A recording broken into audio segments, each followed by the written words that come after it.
Sentí una presencia demoníaca dentro de mi cuerpo que intentaba poseerme. Había una bestia dentro de mí que quería apoderarse de mí. Sentía como las niñas de exorcista, me faltaba solo girar la cabeza. La religión es para los que no quieren ir al infierno. La espiritualidad es para quienes ya hemos estado allí. El alcohol me salvó la vida. Tienes que desarrollarme eso porque eso son unas palabras muy fuertes. Yo cuando empecé a beber alcohol yo estaba pensando en suicidarme. Entonces yo empecé a beber alcohol para tratar de anestesiar los pensamientos, anestesiar los sentimientos. Si usted es habitante de este planeta como yo, ya es por derecho hereditario un enfermo mental. Yo estoy enganchado al móvil. La gente y sus cerebros están rotos. Es una hipnosis porque la batalla que hay ahora en el mundo es por tu atención. Esa facturita por la que fue procesado Al Capone es el alcohol para mí, porque yo he hecho daños de otro tipo. Soy alcohólico, tengo problemas con la bebida. Es como decir que Osama Bin Laden es Capricornio. Pablo Escobar Gaviria es Tauro. Es una enfermedad emocional. Ya quisieras. ¡Wow! ¡Qué sexy! No, señor, usted tiene una enfermedad mental. Dios no soluciona el problema, Dios lo desaparece. Yo no tengo ganas de beber, hermano. La mayor parte de las personas no quieren. Creen que quieren, pero no quieren. Claro, pero yo prefiero seguir buscando culpables afuera, a señalar a la madre de mi hijo, al gobierno, al presidente de la república, al cosmos, a la temperatura y finalmente a Dios, antes que levantar la mano y decir, soy yo, hermano. El problema soy yo.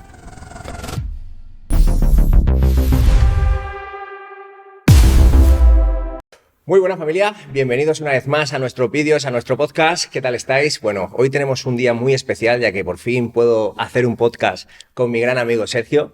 ¿Qué tal, Sergio? ¿Cómo estás? ¿Cómo te encuentras? Muy bien, muy contento de estar aquí. Qué maravilla, qué fin de semana me has traído, pero bueno, eso es una cosa aparte. Gracias. Bueno, ¿qué presentación me puedes hacer hoy con nuestro invitado? Bueno, yo sufrí mucho en mi vida por las adicciones, sobre todo el alcohol. Es una de las cosas que más me hizo atormentarme y que me prometí muchísimas veces no recaer. Y hace ya 3 años que no tomo alcohol ni consumo ningún tipo de droga. En ese camino hubo personas que me ayudaron y también una comunidad de alcohólicos, cuyo nombre no voy a decir por respeto a sus tradiciones, una comunidad anónima, pero dentro de esa comunidad me encontré con Boris. Y él me ayudó muchísimo, me ayudó porque yo estaba en un momento en el que mi pareja de ese momento me había puesto los cuernos y yo sentía que estaba a punto de recaer. Entonces yo llamé porque mi mente ya se estaba poblando con esa tentación de beber y llamé, me encontré con Boris y ahí comprendí muchísimas cosas junto también con toda esa comunidad. Entonces quiero que pueda también apoyar a muchas personas a través de este vídeo. Muy buenas, Boris, bienvenido. Muchísimas gracias por regalarnos tu tiempo y este espacio para poder aprender, sobre todo aportar a toda la gente que nos escucha. Y bueno, aquí estamos. ¿Puedes hacer una presentación? ¿Te apetece contarnos un poco quién eres, de dónde vienes? Bueno, gracias antes que todo, Michael, por esta bonita invitación. Realmente lo valoro muchísimo. No quiero comenzar con un exceso de dramatismo, pero ¿de dónde vengo? Yo creo que del infierno, realmente, literalmente del infierno. Soy venezolano, se me debe notar, y vengo de perder un país. Todo es un hecho público. Y realmente, como decía Abraham Heschel, un judío a quien admiro muchísimo, que dice que las crisis de las naciones no son más que la suma de las crisis de sus individuos. Yo soy un testigo de eso, un testimonio vivo de que lo que le pasó a Venezuela me pasó a mí individualmente. Y soy, me gusta decir, un sobreviviente, alguien que no hace bandera de su fracaso, de su derrota, y que realmente se ha levantado viendo que la única responsabilidad estaba dentro de mí, de mi visión errónea de ver el mundo y de relacionarme con él. Hoy día quiero poner mi testimonio al servicio de quienes se puedan valer, de nutrirse de él. Ojalá, Michael, que aquí yo trabajo realmente distanciándome del ego, que para mí fue la semilla y el gen de mi fracaso. Y ojalá que hoy lo que deba decirse encuentre su camino aquí. Y gracias por invitarme. Estoy a la completa disposición de lo que deba decirse.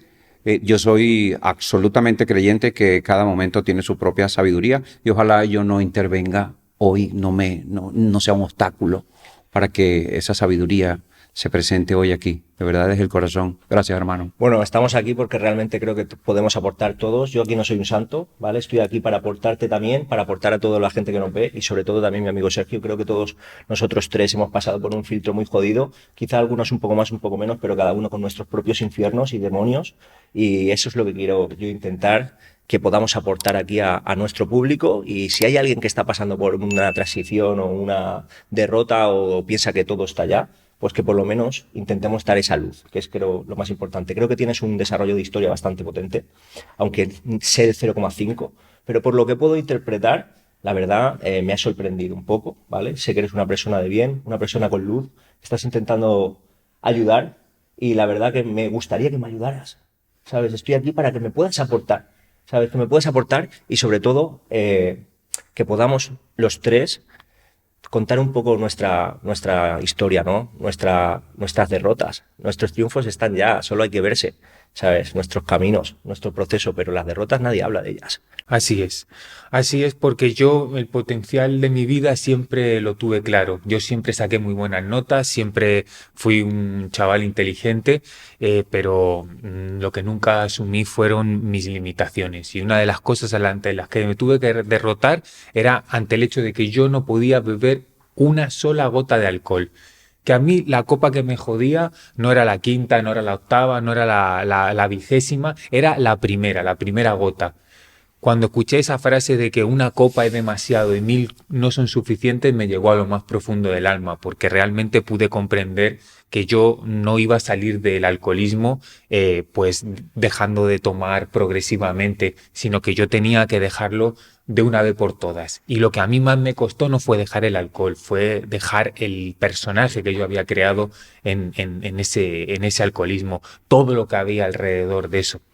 ¿Creéis que el principio punto es el alcohol? Porque claro, estoy escuchándote, luego antes hemos tenido una pequeña conversación antes de empezar aquí y la reflexión está en que ¿creéis que el punto exacto de la destrucción empieza con el alcohol? Porque claro, yo por ejemplo no he sentido de que tengo un problema con el alcohol, aunque he consumido mucho alcohol, pero eso me ha llevado a tener un consumo respecto a muchas más cosas, que ahora iremos hablando, que es las que me hicieron daño, creo que realmente dentro de mí, ¿sabes? ¿Cómo fue tu principio?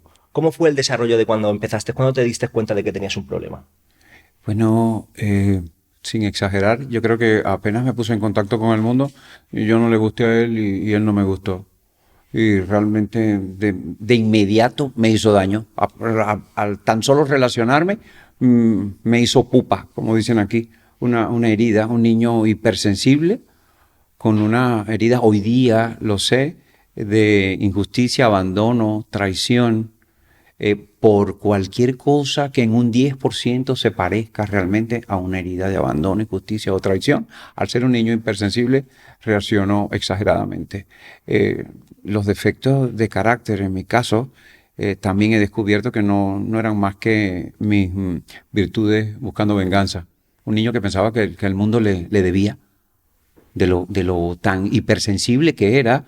Al ver al mundo me decepcionó y comencé a tirar puños, a tratar de ajustar cuentas y pidiéndole lo que supuestamente me había negado.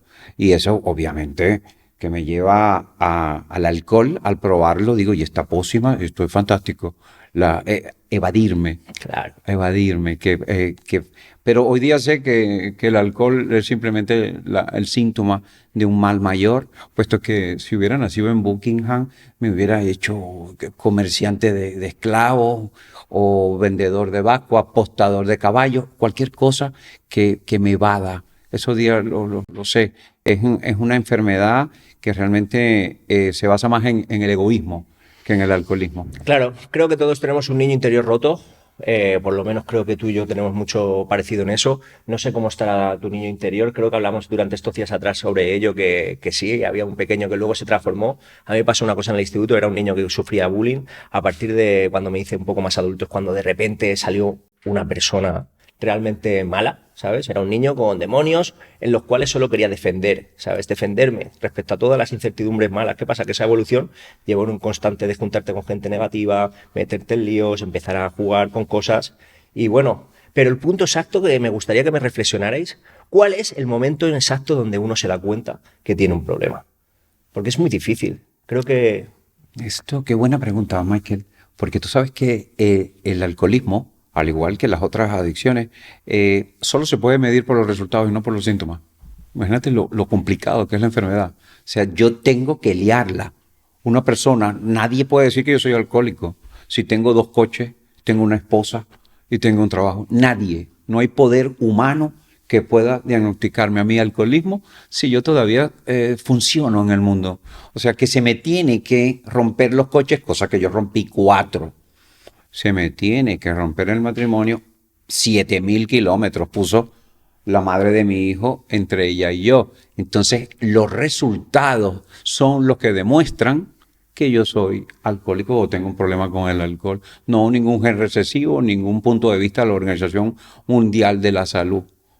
Exactamente, o sea, yo soy alcohólico, en mi caso, ¿no? Porque lo digo yo, porque cuando bebo pasan cosas absolutamente horrendas y la vida se me hace invivible. O sea, eso es lo que me define a mí, dejo de funcionar en el mundo. Pero bueno, yo tengo un tipo de cerebro también que parece que lo comparto con muchos adictos, que es que si tú no me llevas a mí a un extremo, yo no me voy a rendir. Mientras tenga una posibilidad en la mente de poder convivir con la sustancia, además que al ser esto una enfermedad ambiental, los otros te dicen, no es para tanto, no exageres, no te vengas arriba. Alcohólico es el que duerme en la calle tirado, el del tetrabric, el que duerme sobre cartones. Tú eres un chico guapo. Simplemente tómate 2 o 3. El tío no sabe lo que tú estás pasando. Yo llego a la conclusión, a tu pregunta, de cuando paro por la consumación del absurdo, que es un suceso que no puede ser argumentado, hermano. O sea, amanecer un día martes tirado en un terreno baldío, ya eso no tiene argumentación. Yo podría hablar del tema de la droga, pero en el alcohol, en el alcohol no he sufrido ese cambio mental. Yo he vivido con amigos donde eso lo han sufrido mucho y es que sus personalidades cambian. De estar una persona a ser buena, una persona con carisma, una persona que tiene esencia, a beber alcohol y transformarse en lo más ruin que te puedes encontrar. Faltas de respeto, mear dentro de los bares, tirarse, ¿sabes? Os está sonando un poco, ¿no? Bastante. Es decir, es un punto en el que yo creo que, claro, lo único que es, ya tienes que salir de esa mierda porque te está destruyendo. Tengo además una persona, un conocido, no voy a sacar su nombre, pero es una persona que para mí fue brillante, ya que tuvo ese problema, estaba destrozadísimo. Y llegó un momento que estaba tan caído y tan hecho mierda que la única solución era subir. Pero claro, es que ese es el punto, ¿no? Que hay mucha gente, muchos chavales que salen el fin de semana, se gastan todo lo que cobran en alcohol, se empiezan a fundir el dinero que no existe, botellas de lujo, y al fin y al cabo luego terminando en la misma línea, nunca mejor dicho, ¿no? En la línea del al baño, en la línea del coche, en la línea del desgaste, en la línea de reventarse la vida. Pero claro, es lo que me pregunto yo, ¿no? ¿Cuándo uno empieza a decir, joder, la estoy cagando? A mí me ayudó mucho, es decir, tuve que tocar fondo varias veces. No aprendí a la primera. No aprendí a la base de, acabo de tocar fondo, estoy en la mierda, creo que debería despertar. No, todavía tuve que arrastrarme más en ese fango de mierda, de destrucción, para darme cuenta del momento. A mí me ayudó mucho mi hijo. Y la derrota que siento con mi familia. Las adversidades de ese niño roto que tengo dentro, a juzgarme a mí mismo y decir, ¿quieres repetir la misma mierda que te hizo daño? ¿Quieres ser la misma mierda que te hicieron a ti? ¿Puedes permitirte ese lujo? No, no puedo ser tan egoísta. El ego que tú hablabas. Cuéntame, Sergi. Bueno, es que es muy subjetivo lo de tocar fondo porque, claro, yo la vez que lo dejé no fue cuando tuve el fondo peor. O sea, a mí me pasaron cosas de perder muchas cosas, de palizas, de todo.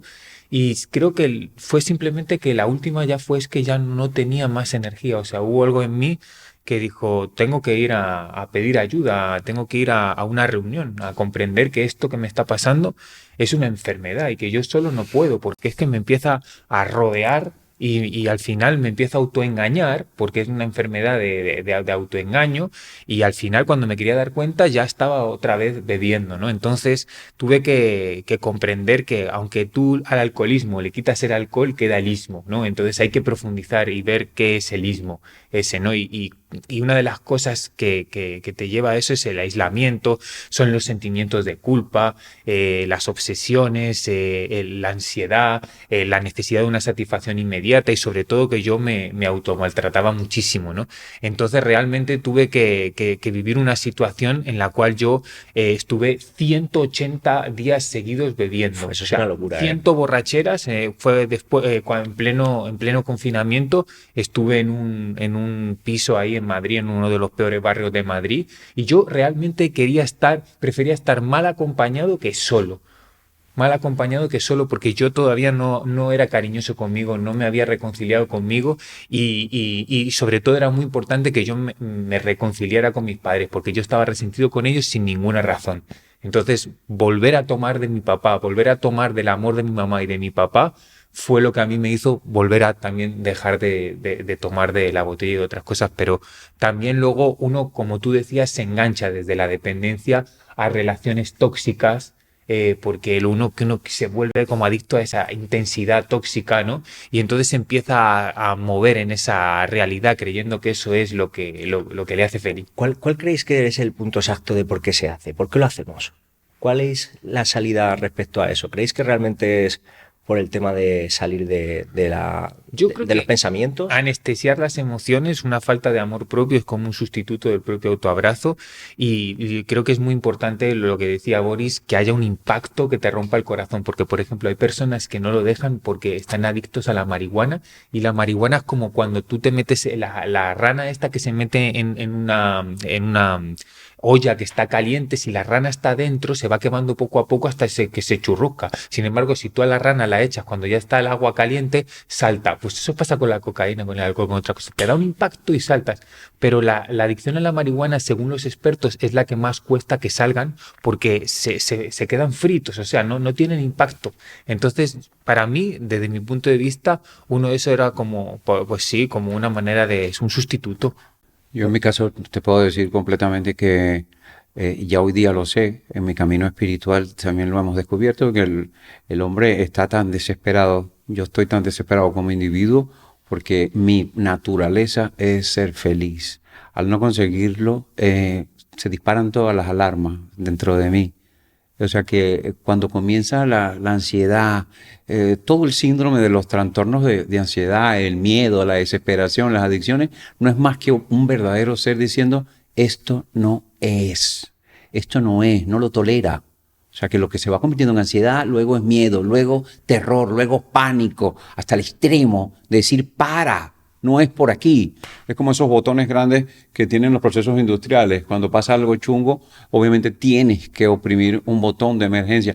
Eso hoy día se sabe. La psicología sabe más del alcoholismo que cualquier alcohólico y cualquier comunidad, que no es más que un ser que ha alcanzado el máximo nivel de contradicción. O sea, pienso una cosa, quiero otra, hago otra.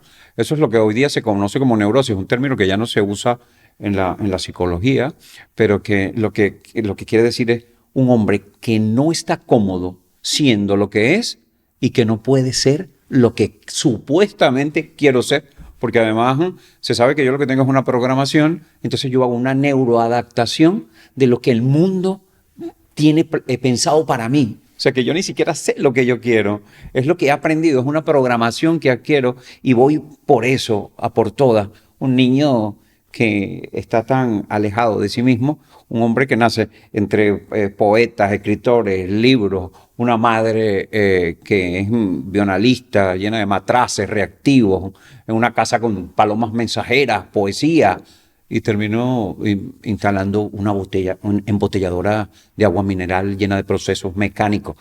El máximo nivel de la contradicción humana y la locura. O sea, porque del tamaño de mi desesperación es el tamaño de mi comportamiento. O sea, ahí es donde viene ese aspecto de la enfermedad mental. Hay por allí un Christopher Brook que habla de los argumentos del ciclo de la fantasía. En mi vida está completamente representada un niño que como va a hacer ajuste, yo llegué tarde a todo, a los estudios, al romance, entonces tengo que doblar, exigirle mucho más a cada uno de los objetos que puede llegar a satisfacerme. Y entonces en un momento la vida me sigue, que ese es el ciclo del sueño. Después viene el ciclo de la frustración, donde la realidad comienza a decirme, oye, esto no va por aquí, me voy, o sea, se va molestando conmigo, y entonces yo afano más en el papel de ser quien no soy. Ahí es donde más sufro, porque tengo que gastar más presupuesto en ser el hombre que no soy y que yo pienso que quiero ser. Y luego llega el ciclo de la fantasía, la etapa de la pesadilla, que donde la realidad se retira y me dice, sayonara, querido amigo.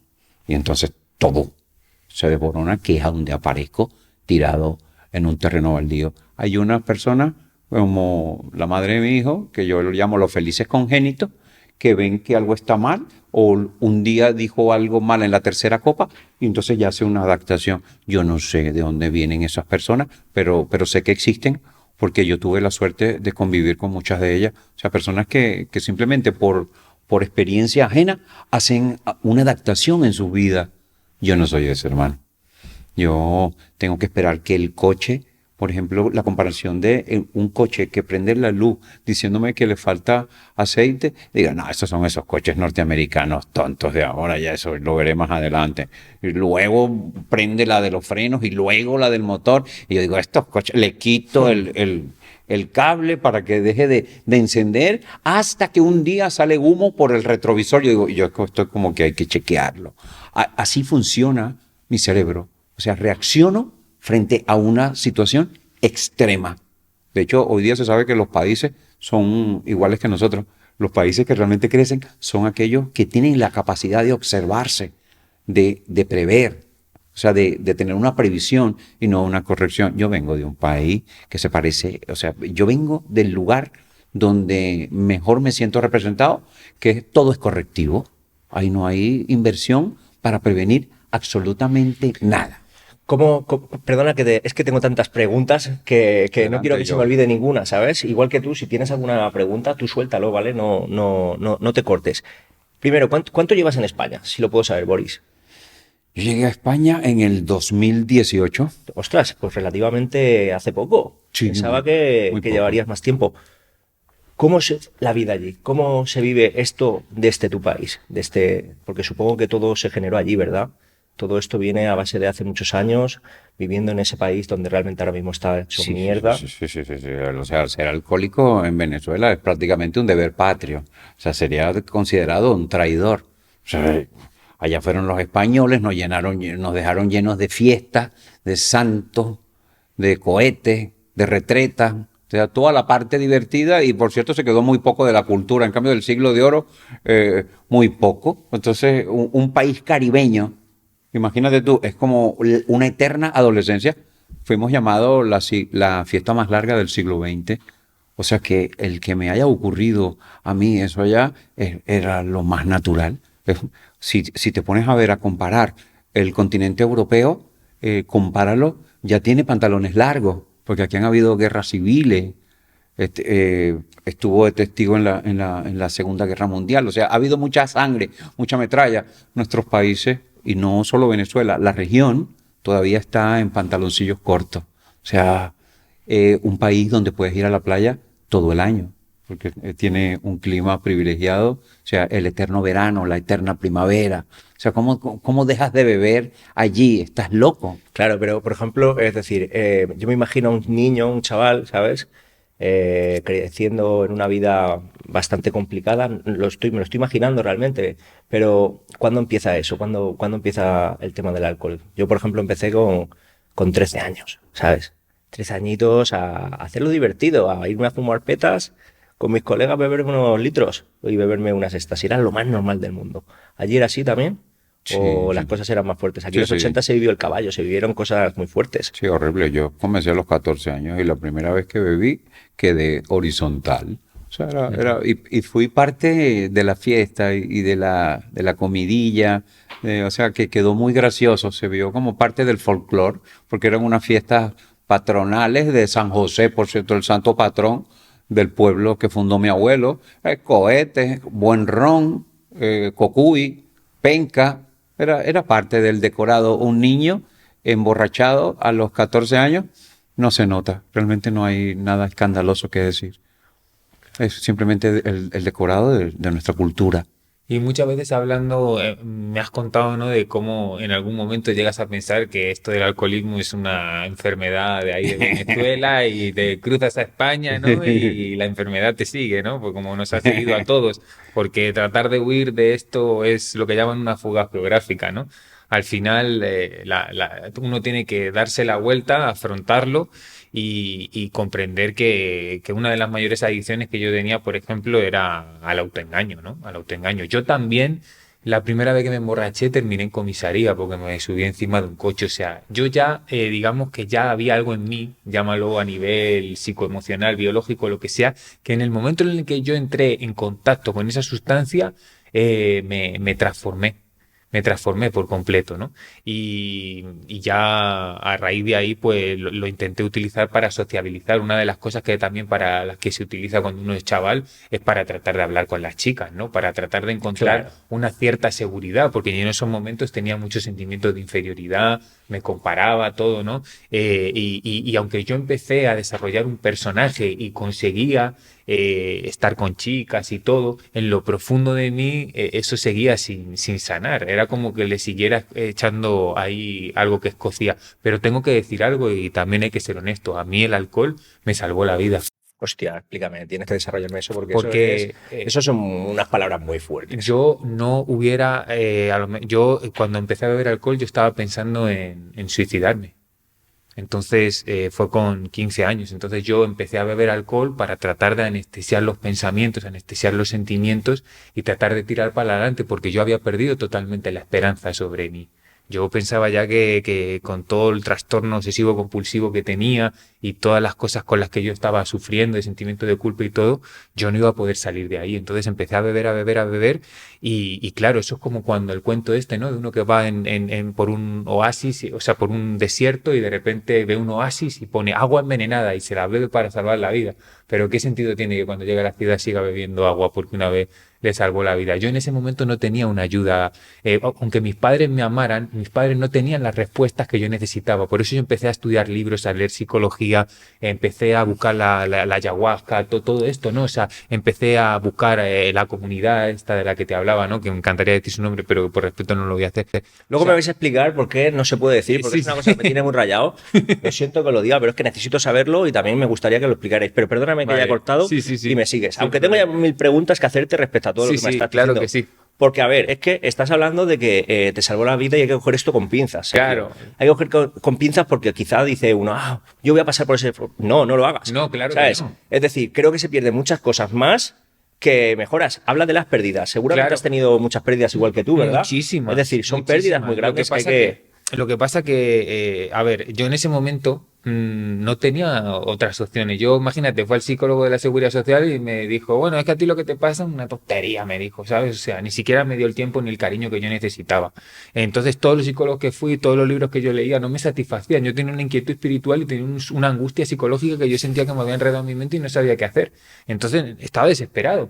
Entonces, claro, cuando yo empecé a crecer, yo dije, no, yo tengo que mi propósito en mi vida va a ser que haya cuando yo me muera, haya una ayuda en salud mental que esté disponible para esos chavales que sufran como yo sufrí, que esté disponible lo que yo no tuve disponible, por lo cual yo tuve que recurrir al alcohol. Pero por supuesto que el alcohol no es la salida, todo lo contrario, ¿no? Pero creo que se entiende lo que A ver, he dicho. no sé cómo lo comprenderás tú. Yo realmente quizás...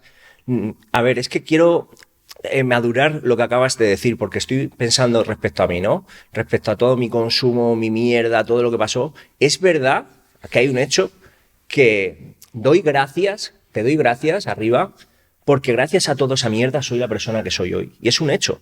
Es decir, yo lo veo cada día, mi crecimiento personal, lo que hago, lo que estoy transformando, a la gente que estoy aportando, lo que hago cada día, solo hay que verlo, ¿sabes? Es que es más, los pongo constantemente para que la gente lo pueda ver y aportar, ¿sabes? Pero es verdad que no sé si hubiera llegado hasta este punto sin haber pasado por esa mierda, ¿sabes? Por esa mierda que realmente, joder, tío, es que es muy duro. No se lo recomendaría a nadie tener que pasar por Claro que no. lo que tuve que pasar. Igual que quizás Boris, ¿no? Es decir, son cosas muy hardcore. Cosas de pérdida de familiares, parejas, hacer daño a tus padres, ¿sabes? Era una forma de automedicarme. Era una forma de automedicarme y al final bebía y el alcohol como que me daba, pero al final cada vez me quitaba más, ¿no? Entonces es como que al final se convirtió en mi mejor amigo, como dice Boris, ¿no? Y hasta que al final también me traicionó. Sí, pero yo aquí soy bastante tajante en cuanto a que yo hago un corto aquí. Yo no soy enemigo del alcohol, tengo que tenerlo muy claro. Es una sustancia que a mí no me funciona. No me funciona, pero cuidado, pues yo no estoy en ninguna liga antialcohol, pero en lo absoluto, porque eso me parece como Hostia, una tontería. Simplemente hablo de lo que me sucede a mí cuando toco esa sustancia satánica, pero a mí no se me olvida que hay un famoso Al Capone que fue capturado, yo creo que no hace falta presentación, uno de los mafiosos más buscados. Sí, el primero que metió el alcohol, terror, ¿no? El terror de Chicago, y ese angelito, que no saben cuántas almas se llevó, cuántos crímenes, fue capturado por evasión de impuestos. O sea, fue capturado por un pequeño ticket, por una facturita. O sea que esa facturita por la que fue procesado Al Capone es el alcohol para mí, porque yo he hecho daños de otro tipo. Entonces el alcohol, ahora me queda muy sexy cruzar mis piernas en este podcast. Entonces, mi vida fracasó por el alcohol, por esa botella demoníaca. No me molestes. El alcohol también cura las heridas, sana las heridas, o sea, que puede hacer bien. El mal mayor, habla Boris de ti, me decían en Venezuela, cuando me venía muy arriba a hablar muy mal del alcohol. Perfecto, señor Capone, pero ¿por qué no nos habla de qué hay debajo de la cama? O sea, ¿por qué no nos habla realmente del fuego, de la masilla, de la materia prima que te llevó a consumir? Y es verdad. O sea, en mi caso, yo lo digo donde sea, decir soy alcohólico, tengo problemas con la bebida, es como decir que Osama Bin Laden es Capricornio y Pablo Escobar Gaviria es Tauro. Y me gusta el Feng Shui, no nos interesa. O sea, yo vengo de hacer daño porque tengo realmente una enfermedad mental grave, terminal, que además se me ocurre decir que la comparto con más gente, que por cierto, yo me distancio de la enfermedad del alcoholismo no porque me huele mal, sino porque allá afuera cualquiera puede decir, no, este no tiene lo que yo tengo. Resulta que hoy día se sabe, si usted es habitante de este planeta como yo, ya es por derecho hereditario un enfermo mental. ¿Cómo ve el mundo? O sea, que alguien levante la mano o tire una piedra, porque lo que yo veo allá afuera no está mejor que yo. Yo tengo tratamiento, pero lo que yo veo afuera no está mejor que yo. Wow, me está encantando porque acabas de decir 3 palabras claves, ¿sabes? Has dicho demonios, has dicho creo que eres una persona religiosa, puede ser, porque al principio has hablado un poco que eres creyente o me ha parecido que has dicho algo parecido. ¿Es así o no? Eso te lo voy a contestar con una frase que, por cierto, se usa mucho en el mundo de las adicciones, que la religión es para los que no quieren ir al infierno. La espiritualidad es para quienes ya hemos estado allí. Me ha encantado, es que lo pienso así. Eso no, yo no estoy como religioso, ¿no? Hace poco estuve hablando en un podcast con un científico, ¿vale? El último podcast que hice, que se hizo bastante viral, y un matemático, ¿vale? Hablaban del tema de la maldad dentro de nuestro ser. Es decir, ¿creéis que esa maldad, eso que está dentro de nosotros, o hay una energía negativa que constantemente nos está entrenando para desarrollarnos y solo ganan los mejores? Me encanta esa pregunta, pero como no tienes idea. El alma enferma de William James plantea eso mismo. El mal es una mala relación con el mundo. Mi verdadero ser siente repugnancia por la mediocre vida que yo llevo. Ya lo dijo Krishnamurti. No es un signo de buena salud el estar tan bien adaptado a una sociedad tan profundamente enferma. Que claro que tengo un alma enferma, un alma que siente fiebre cuando malvivo, porque esto no es el mundo Realmente eso es lo que me hace a mí buscar la espiritualidad. En estos días me decía un compañero, es que yo tengo problemas con esa terminología, yo no soy espiritual. Si no fuera espiritual estarías muerto, hermano. Porque a veces no nos familiarizamos con las palabras. ¿Qué significa espiritualidad? Espiritualidad, spirit, respirar. Una vez que yo respiro, por eso creo que hay un religioso que lo dijo muy bien, yo no soy un humano viviendo una experiencia espiritual, soy un ser espiritual. Viviendo en un cuerpo humano. Viviendo en un cuerpo ¡Dios! humano. Ahí está, es la leche, es verdad, y nos resistimos a eso. Claro, el ser humano, al igual que un adicto, cualquiera va a intentar cualquier sustancia que lo aleje de ponerse en contacto con su verdadero ser. Eso es todo. Voy a intentar quedar bien. Tú no sabes las peripecias que yo tuve que hacer, un niño desesperado por no ser quien realmente es. Hoy día estoy absolutamente feliz y liberado. Y nada ha cambiado, pero creo muy bien lo dijo Pro, que me encanta. No soy amigo de frases hechas, pero hay algunas que son contundentes. Nada cambió, pero como yo cambié, todo cambió. Claro, pero yo prefiero seguir buscando culpables afuera, señalar a la madre de mi hijo, al gobierno, al presidente de la República, al cosmos, a la temperatura y finalmente a Dios, antes que levantar la mano y decir, soy yo, hermano, el problema soy yo. Así. Hay un punto increíble respecto a que me estoy dando cuenta que tenemos muchas cosas en común tú y yo y eso que nos acabamos de conocer, ¿vale? Hay un punto que no lo iba a sacar, Sergi, no lo iba a sacar, pero es que yo he vivido este fin de semana una historia bastante grande, ¿vale? Es decir, he ido a un retiro donde mi amigo hace temas espirituales, como todos sabemos, ¿vale? Y bueno, el caso es que vine para ayudar a mi mujer, ¿vale? No venía yo para buscarme mis preguntas, al fin y al cabo yo ya tengo mi proceso y realmente me sentía bien, ¿vale? Pero tengo mis propias preguntas internas que no pensaba que eran propias de esto, pero hoy y ayer he estado madurando respecto a lo que me pasó. Es decir, sonará muy loco, esto puede ser que me traiga una controversia, pero pude sentir ¿cómo lo explico para que no parezca una locura? Sentí una presencia demoníaca dentro de mi cuerpo que intentaba, no en broma, te lo juro, es verdad, que intentaba poseerme.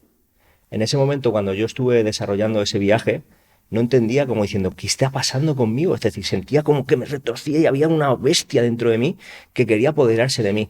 Y claro, tuve mucho miedo.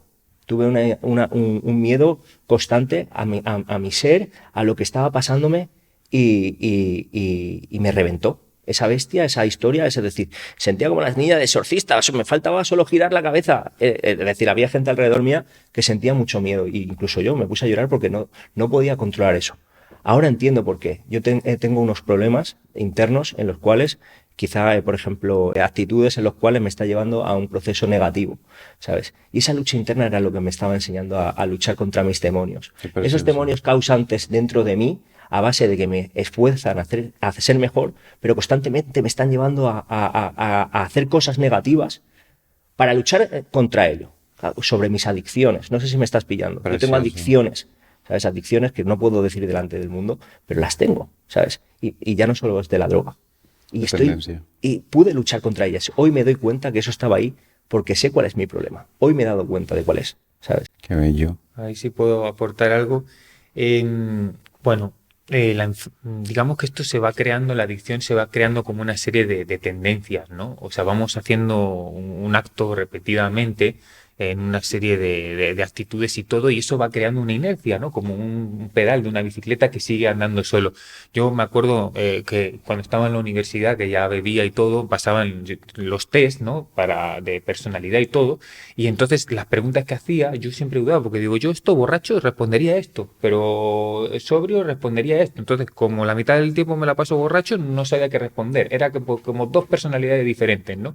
Y esto se habla, ¿no? De Jekyll y Mr. Hyde, la historia de Jekyll y Mr. Hyde. Jekyll se tomaba una pócima para o sea, el doctor Jaime parece que era, ¿no? Se tomaba una pócima para ser otro y al final el tiempo que pasaba siendo el monstruo siempre iba siendo cada vez mayor y el que era el humano iba siendo cada vez menos hasta que al final se convierte definitivamente en el monstruo y su alma queda encerrada ahí, ¿no? Entonces, ese proceso es un proceso de recuperación que nosotros hacemos de esa división, tratamos de volver a integrar nuestra voluntad que estaba partida. Quiero dejar de fumar, pero no quiero dejar de beber, pero no quiero esto, pero esto, quiero esto, pero esto. Entonces se empieza a unificar, entonces es esa lucha que nosotros tenemos con esa disociación de esa fuerza que nosotros llamamos la enfermedad, ¿no? Porque es una enfermedad que es crónica. O sea, es para siempre, yo no voy a poder nunca beber una gota de alcohol. Es progresiva, porque si yo volviera a beber alcohol, yo dejaría, lo cogería donde lo dejé. Con un coche que dejas con 300.000 kilómetros en el garaje, lo cogería ahí, ¿no? Es progresiva y es mortal, porque te lleva o al manicomio, o al cementerio, o al hospital psiquiátrico, o a cualquiera. O sea, de esos son las opciones, ¿no? Entonces, uno de los puntos principales en esto es cuando uno se derrota. Paradójicamente, cuando yo abrazo mi impotencia, entonces un poder superior a mí, llama al universo, Dios, el amor, lo que sea, puede operar en mí. Wow, eso es lo que me dijiste esta mañana, ¿no? Como, es decir, ¿cómo puedes salir de esto? ¿De qué manera? Es aferrándote a algo mucho más fuerte que tú, ¿no? Sí, no es a través de la fuerza de voluntad, aunque también se necesita fuerza de voluntad, pero ese no es el ingrediente fundamental. Es buena voluntad, es disposición. Es decir, no puedo, es una solución espiritual. Pero bueno, creo que Boris podrá aportar mucho sobre eso. ¿Qué es lo que te sacó a ti? No sé, ¿qué opinas? ¿Qué me puedes aportar respecto a eso? Yo estoy dominado por la sustancia en el cuerpo. O sea, las adicciones trabajan en el cuerpo. No hay ningún... yo disfrazo esa adicción con que tengo problemas de pareja, con que no funciono en el mundo, y eso hace que yo beba, supuestamente, pero una vez que entro en la sustancia, ya eso de que tengo resentimiento y el mundo me lastimó, es mentira, eso es música de fondo. Ya estoy dominado simplemente por la costumbre de beber. O sea, las adicciones, aquí no estamos inventando el agua tibia, se hacen nada más que por repetición, por hábito. El peligro que viene y a dónde aparece el aspecto mental, porque como dijimos, opera en el físico, en el cuerpo, pero luego se crea una falsa personalidad. El hábito repetido crea una tendencia repetida, se crea una personalidad y luego aparece un tipo que yo no conozco que suele decir, yo soy así. Me encuentro, yo soy así, qué cosa tan triste, porque miento, tú no eres así, cabrón, nazo. O sea, tú no, y disculpen el lenguaje, pero es que no es lo que soy. Entonces se crea un falso yo. Entonces allí tengo el pescado vendido. Mucha gente quiere, en cuanto a superar las adicciones, quedarse en lo psicológico. Pero en lo psicológico tampoco, ahí no hay redención. Porque estoy tratando de luchar con un personaje ficticio, imagínate tú. O sea, un body falso, una elaboración falsa. Por eso que cuando se habla de lo espiritual, no es religioso. Es que no hay poder divino que pueda sacarte del aspecto psicológico en el que estás metido, de esa jaula psicológica en la que te meten las adicciones. O sea, solo un poder fuera de allí. Que nosotros solemos decir, un problema no puede resolverse en el mismo nivel de conciencia donde se ocasiona. Y la otra cosa es que tampoco puede resolverse con la misma motivación del problema, de la energía que lo provocó, que en este caso para mí, pero absolutamente comprobado en mí mismo, es el egoísmo. Boris, te veo una persona brillante. Es decir, solo hay que verte, ¿de acuerdo? Pero tengo una duda que es decir, ¿has pasado ya el filtro? ¿Has conseguido salir de esa adicción o sigues teniéndola? Es decir, ¿lo tienes pasado realmente o sigues viviendo con ella? Hostia, qué buena pregunta. Sabes que eso es uno de los obstáculos que vemos muy a menudo, de que hay gente que siente ganas de beber. Aquí, qué bueno, mira, físico, mental y espiritual, otra dimensión. En lo físico y en lo mental, yo comprendo lo que me pasa.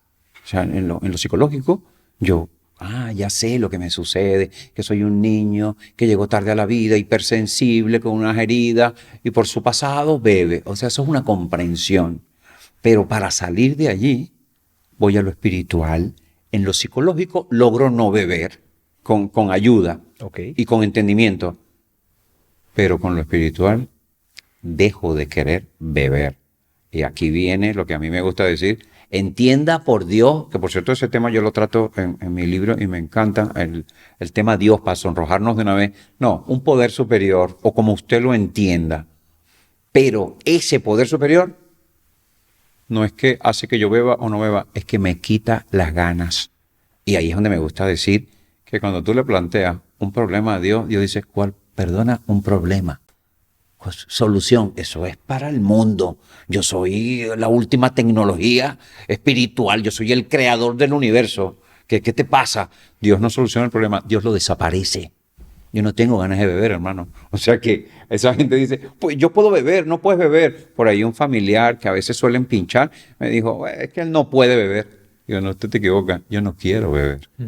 Ahí es donde está lo innombrable, donde se entra en la cuarta dimensión de la existencia humana, de que un loco que no podía parar un día, ahora no le interese, no quiera. De hecho, por ahí hay el anuncio de una pastillita nueva que está trabajando ahora con lo cuántico que se ha puesto la medicina y la farmacéutica, de que va a haber una pastillita que va a curar el alcoholismo.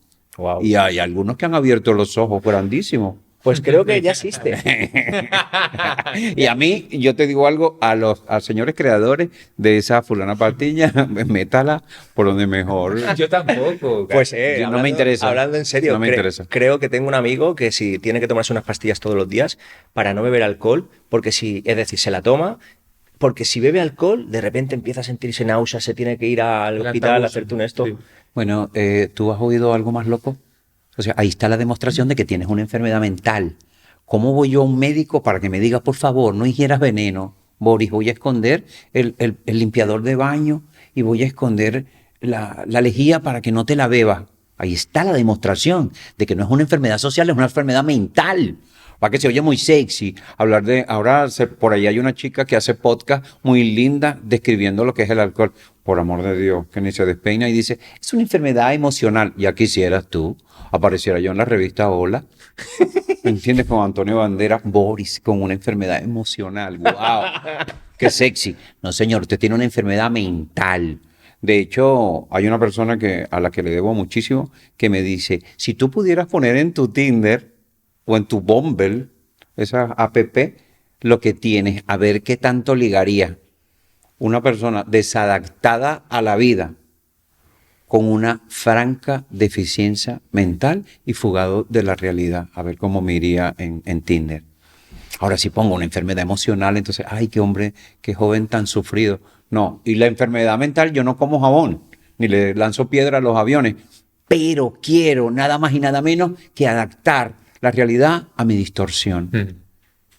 Supongo que el desarrollo que tienes ahora mental, es decir, toda esta interpretación que tienes dentro de ti, que veo que la vives constante, no ha tenido que ser siempre así. Es decir, en tu proceso supongo que no empezó así.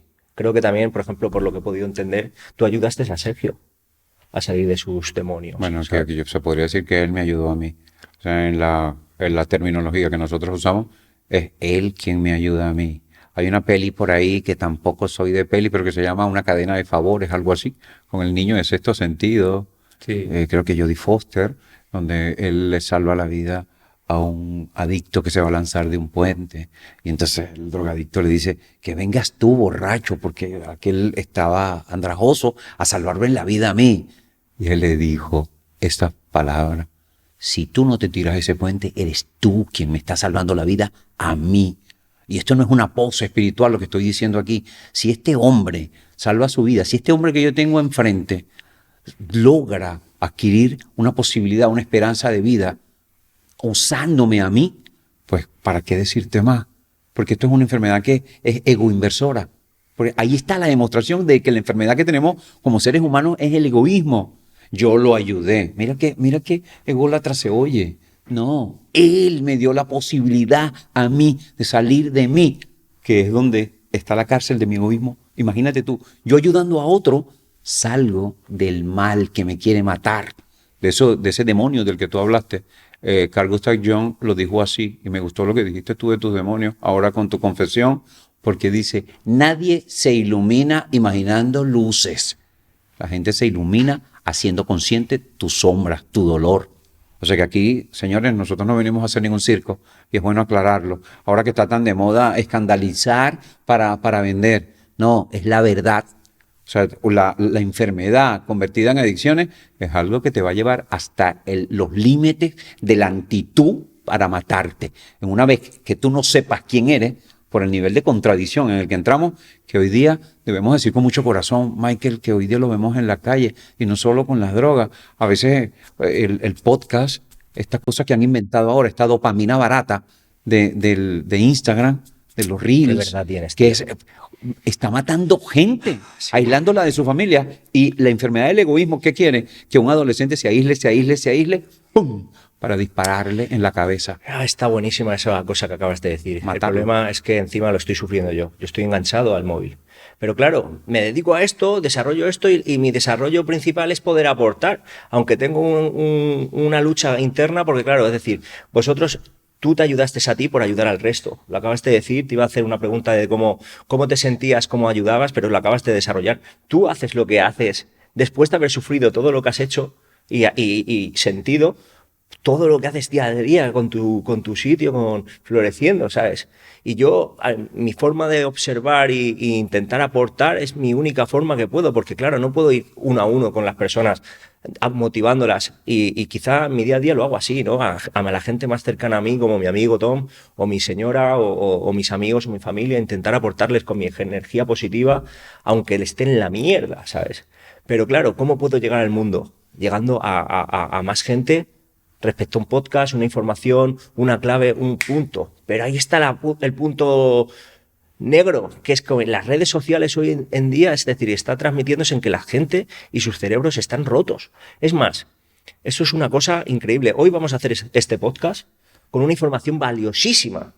Y seguramente que porque no damos una hostia encima de la mesa, o no soltamos una barbaridad, o no hay aquí una locura de gente haciendo mongolidades, seguramente la interpretación para ellos no va a ser como, no me llama la atención. Están los cerebros pisados. ¿Me entendéis por dónde voy? Sus cabezas, al base de TikTok, de bailar, de hacer el mongolo, de cosas innecesariamente productivas para dentro de sí mismo, el algoritmo ese está contaminando las mentes.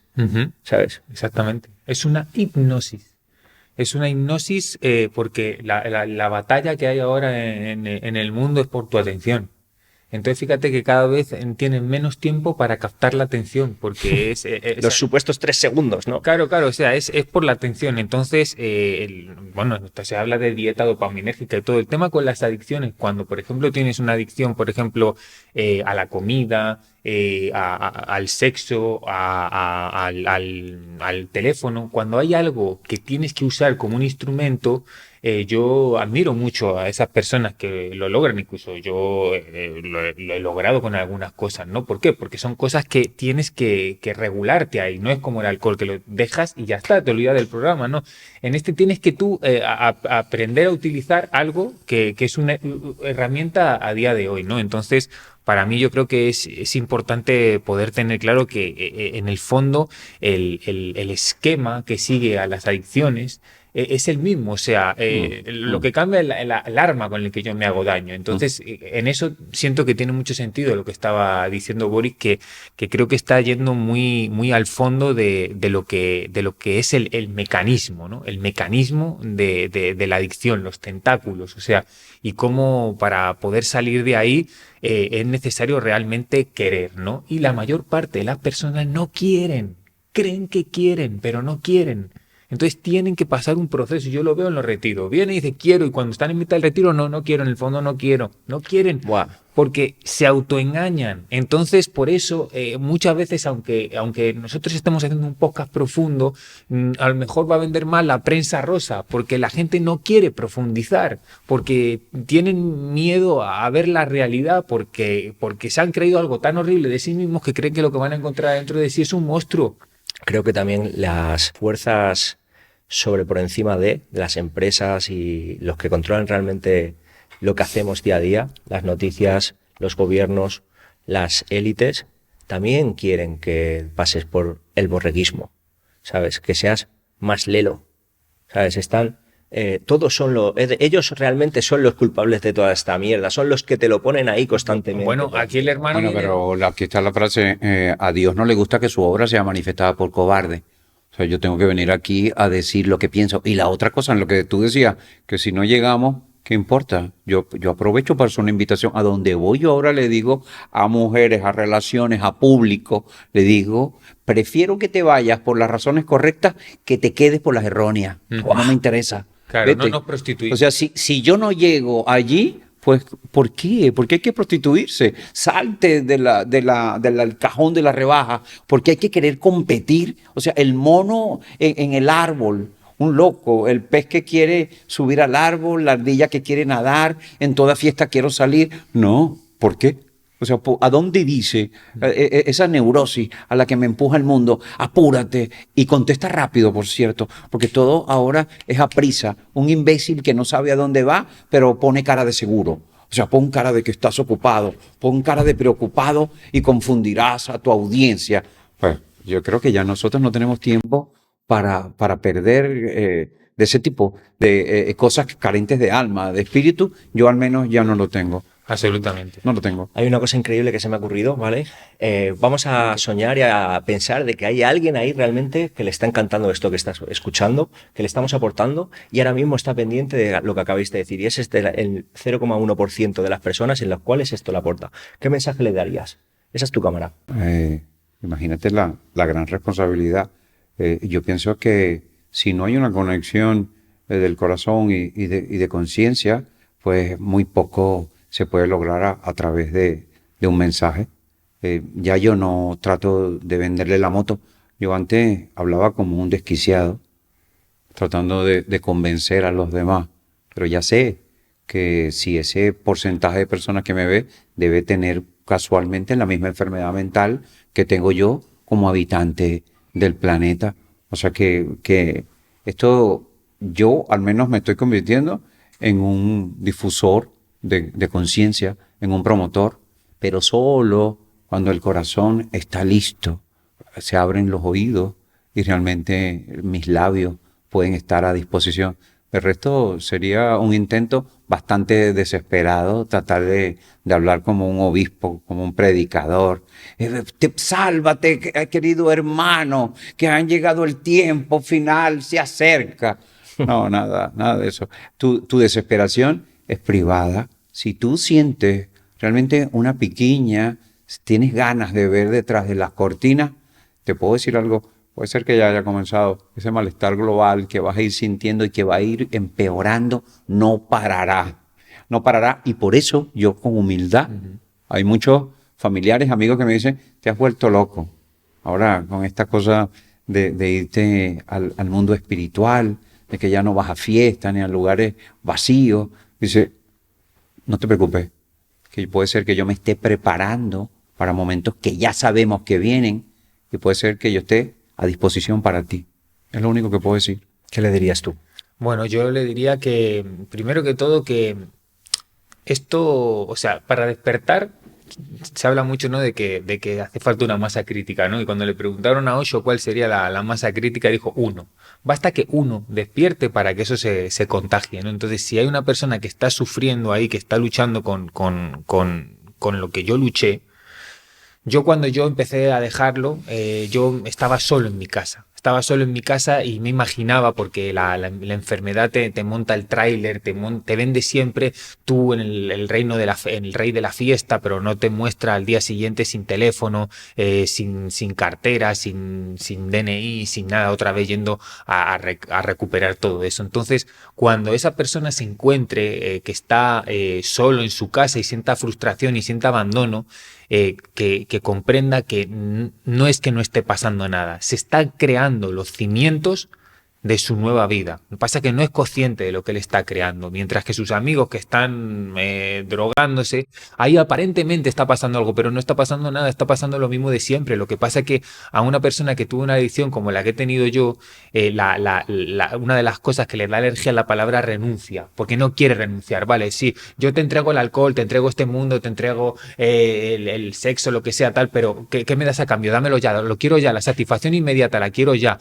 Y no. O sea, tienes que soltar con el corazón abierto y decir, no, lo que me va a llegar y va a llegar progresivamente, porque va llegando una satisfacción progresiva, porque al final te das cuenta de lo que se dio cuenta un amigo mío que cuando tomó ayahuasca. Dice, si es que una de las cosas que me di cuenta es que la adicción es energía mal enfocada, porque la energía destructiva es la energía creativa invertida. Entonces, toda esa energía que al final estaba dirigida hacia adentro a destruirme, se expande. Por eso las personas que hemos estado en adicciones somos todos así, que nos movemos tanto y todo eso, porque tenemos mucha energía puesta y se puede poner al servicio toda esa energía. Entonces, para mí eso fue una de las comprensiones fundamentales. Bueno, si me dais el derecho de poder yo también poder decir mi reflexión, es una decisión importante porque lo que te vaya a decir quizá te pueda aportar o no. Lo que te puedo decir es que los días malos también terminan, que el sol sale todas las mañanas, y por supuesto que hay algo que he aprendido que me ha venido muy bien y es enfocarme en el amor.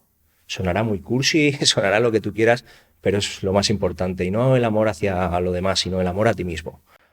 Ámate, respétate y empezarás a amar al resto. Y empezarás a sentir algo que solo lo puedes sentir tú. Mira, la piel de gallina se me pone solo al pensarlo. Creo que esa vibración es la que te va a hacer realmente enfocarte. Tienes todo tu proceso, espero que realmente consigas tu camino y estoy seguro que lo vas a lograr. Así que adelante. Caballeros, llevamos 1 hora, ha sido maravilloso, ha sido increíble, la verdad.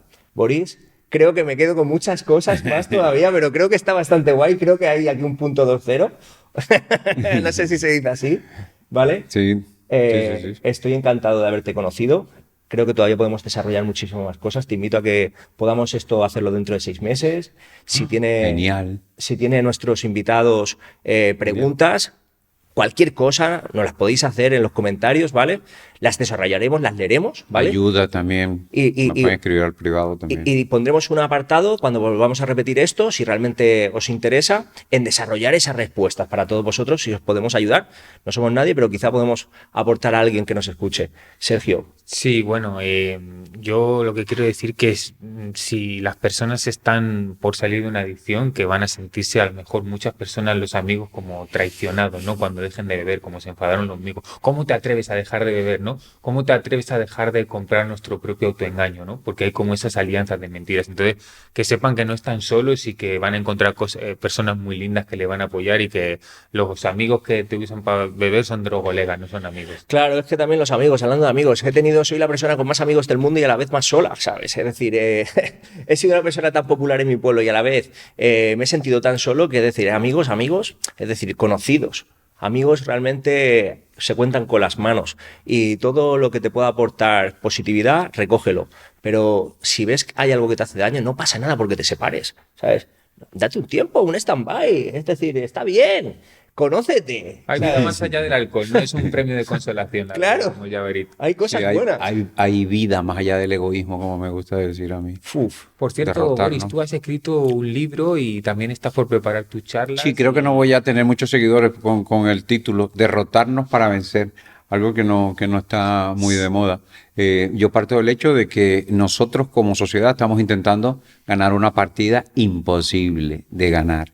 Y como en mi caso, a nivel de mi derrota personal, descubrir, y yo creo que lo puedo decir como mi cuota de humanidad, de que como humanidad no necesitamos un argumento para vencer, sino uno para derrotarnos, uno para rendirnos, para dejar de molestar. Realmente si nos quedáramos quietos por un segundo, yo creo que todo se pondría en orden. ¿Cómo pueden contactarte las personas que quieran entrar en contacto contigo? Yo creo que tengo por ahí un Instagram, Boris Bueno. Y bueno, y de resto ya van a saber de mí. Yo tengo una charla que voy a ir difundiendo de manera orgánica a través del ayuntamiento, del sistema de salud, que se llama Sabiduría Emocional. Y mi libro se llama Derrotarnos para vencer, en el que estoy completamente fascinado y entregado. Voy a dedicar toda mi vida a convertirme en un promotor de conciencia. Si os parece ser bien, un agente de conciencia. Pondremos toda la información debajo de a quien le interese. Espero que sean muchos y sobre todo a mí me interesaría también buscar esa información porque me apetece, ¿sabes? Boris, gracias por tu Gracias, tiempo, hermano. compañero. Sergio, Gracias, precioso. hermano. Muchísimas Por la gracias. oportunidad. hermano. Gracias, gracias Sergio. por quedarse aquí hasta el final. Ya sabéis que es súper importante que nos deis a seguir si os apetece. Sabéis que con eso hacemos que esto pueda seguir sumando cada día como lo hacemos. Y sin más miramiento, gracias por siempre estar aquí. Si os quiere, nos vemos en el próximo capítulo. Chao.